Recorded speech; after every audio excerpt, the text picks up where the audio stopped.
How is this being adopted, and what situations are we seeing them really take these on?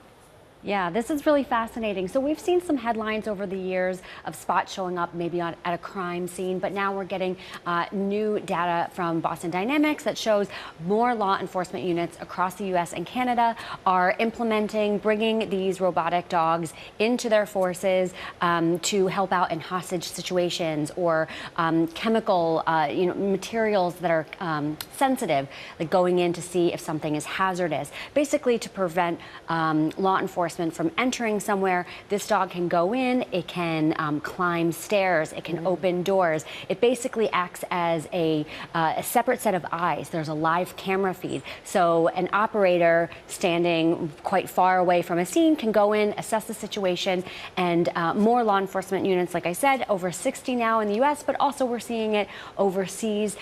Police in Italy are also using it, the Dutch ministry, and it still remains quite popular and manufacturing and other facilities as well.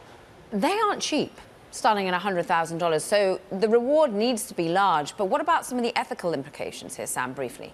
Yeah, so it starts at $100,000 to your point, but it can go way up from that. We're seeing $250,000 in some situations. But yes, ethical implications here. Calling for more regulation around this from the state and even federal level down the line. Boston Dynamics has some rules in place, but perhaps some community guidelines are needed as well. Also, a lot of law enforcement units can't afford these different devices. So there's some, talking around that as well. So just really people trying to get used to seeing, something like this at a crime scene or at a situation, making sure that the public feels comfortable as well.